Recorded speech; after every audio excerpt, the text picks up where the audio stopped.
भूतिया ट्रेन की रहस्यमयी यात्रा। रात के अंधेरे में चलती ट्रेन की खिड़कियों से झांकता चांदनी का हल्का सा प्रतिबिंब, खाली पड़ी पटरी के दोनों तरफ से आती रहस्यमयी आवाजें और भीतर पसरा सन्नाटा। यह कोई साधारण ट्रेन यात्रा नहीं थी।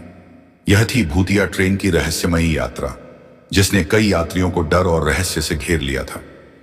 कहानी शुरू होती है एक छोटे से गांव के रहने वाले राजीव से, जो अपने काम के सिलसिले में शहर जाने के लिए ट्रेन पकड़ने वाला था। गांव के स्टेशन पर वह रात को 11 बजे पहुंचा।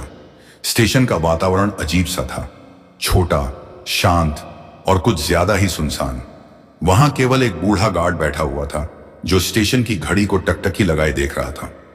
राजीव ने गार्ड से पूछा, भाई साहब, क्या ट्रेन आने वाली है?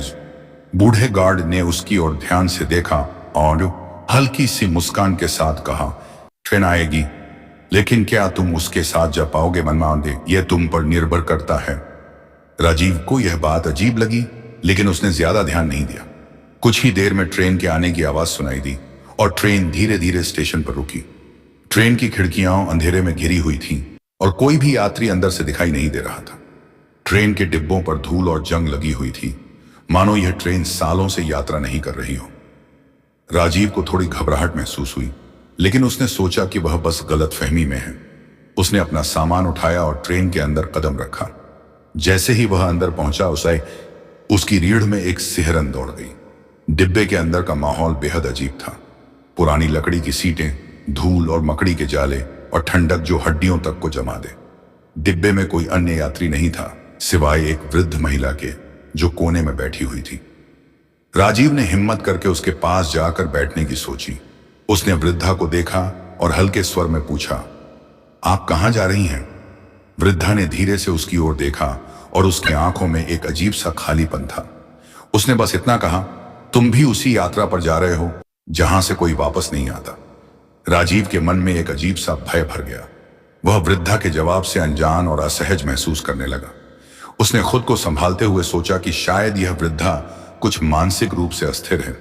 उसने खुद को शांत किया और अपनी सीट पर बैठ गया, लेकिन मन में बेचैनी बनी रही। जैसे ही ट्रेन ने चलना शुरू किया, राजीव ने महसूस किया कि ट्रेन की गति सामान्य नहीं थी।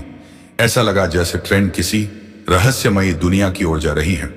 खिड़की से बाहर झांकते ही उसे घने जंगलों के साए, काले बादल और अजीब से आकार दिखने लगे। यह ट्रेन एक ऐसी दुनिया की ओर जा रही थी जिसका अस्तित्व उसे अब तक नहीं पता था। अचानक से बदलता माहौल, ट्रेन के अंदर की ठंडक और बढ़ती जा रही थी। राजीव को ऐसा महसूस हुआ जैसे ट्रेन किसी अनजानी ताकत की गिरफ्त में है। उसकी आंखों के सामने दृश्य बदलने लगे।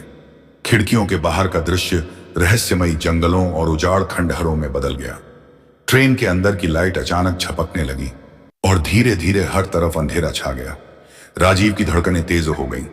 वह उठकर आगे के डिब्बे की ओर बढ़ा, लेकिन जैसे ही उसने दरवाजा खोला, वह एक और अजीब स्थिति में पहुंच गया। वह डिब्बा पूरी तरह खाली था, लेकिन वहां चारों तरफ किसी अदृश्य ताकत का एहसास हो रहा था। उसे अपने पीछे किसी के चलने की आवाजें सुनाई देने लगीं, लेकिन जब उसने पलटकर देखा तो वहां कोई नहीं था। रहस्यमयी आवाजें और परछाइयां। अचानक राजीव को ट्रेन में किसी के गाने की धुन सुनाई दी। आवाज एक धीमी और दर्द भरी धुन थी, जो हवा में गूंज रही थी। उसने आगे बढ़कर देखा कि ट्रेन के एक कोने में कुछ अजीब सी परछाइयां हिल रही थीं। उन परछाइयों के बीच उसे वही वृद्धा फिर से दिखाई दी, जो पहले उसके साथ बैठी थी। लेकिन इस बार वृद्धा का चेहरा और भी डरावना हो चुका था। उसकी आंखें सफेद हो चुकी थीं और वह एक खौफनाक मुस्कान के साथ राजीव को घूर रही थी। तुम बच नहीं सकते, वृद्धा ने खौफनाक स्वर में कहा। राजीव का दिल जोर से धड़कने लगा। वह तुरंत उस जगह से भागने लगा, लेकिन ट्रेन के हर दरवाजे ने उसका रास्ता रोक दिया। उसे अब समझ आ चुका था कि यह कोई साधारण ट्रेन नहीं थी। वह एक भूतिया ट्रेन थी, जो मृत आत्माओं को ले जाती थी और जीवित लोगों को फंसाती थी। अतीत की परतें खुलने लगीं। भागते भागते राजीव को ट्रेन के पिछले हिस्से में एक पुरानी किताब दिखाई दी। किताब धूल और जाले से ढकी हुई थी, लेकिन उस पर लिखा था, मृत आत्माओं की ट्रेन। राजीव ने किताब खोली और उसे पढ़ते ही ट्रेन का भयानक सच सामने आया। यह ट्रेन एक पुरानी दुर्घटना की वजह से भूतिया हो चुकी थी। सालों पहले इस ट्रेन में सैकड़ों लोग यात्रा कर रहे थे। अचानक ट्रेन पटरी से उतर गई थी और एक भयंकर हादसे का शिकार हो गई थी। इस हादसे में कोई भी जीवित नहीं बचा था और तब से यह ट्रेन एक भूतिया यात्रा बन गई थी। कहानी में लिखा था कि यह ट्रेन हर 100 साल में एक बार जीवित लोगों को अपनी यात्रा पर ले जाती है और जो भी इसमें सफर करता है वह कभी वापस नहीं लौटता। आखिरी संघर्ष। राजीव अब समझ चुका था कि वह एक बहुत बड़ी मुसीबत में फंस चुका है। उसने हिम्मत करके उस किताब में बचने का उपाय ढूंढा। उसमें लिखा था कि केवल एक ही तरीका है। अगर कोई व्यक्ति अपनी आत्मा को त्यागने के लिए तैयार हो जाए तो उसे मुक्ति मिल सकती है। राजीव ने यह फैसला कर लिया था कि वह अपनी जान नहीं देगा। उसने किताब को फेंक दिया और ट्रेन के इंजन की ओर भागा। वहां पहुंचते ही उसने देखा कि इंजन में कोई नहीं था। ट्रेन अपने आप चल रही थी। उसने ब्रेक खींचने की कोशिश की, लेकिन ट्रेन और भी तेजी से चलने लगी। तभी अचानक से ट्रेन में चारों तरफ उजाला छा गया।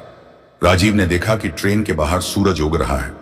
ट्रेन धीरे धीरे रुक गई और जब राजीव ने बाहर कदम रखा तो वह उसी स्टेशन पर खड़ा था जहां से उसने यात्रा शुरू की थी। चमत्कारी अंत। राजीव ने सोचा कि यह सब एक सपना था, लेकिन जब उसने स्टेशन मास्टर से पूछा तो मास्टर ने उसे बताया, तुम्हें उस ट्रेन में कोई देख रहा था।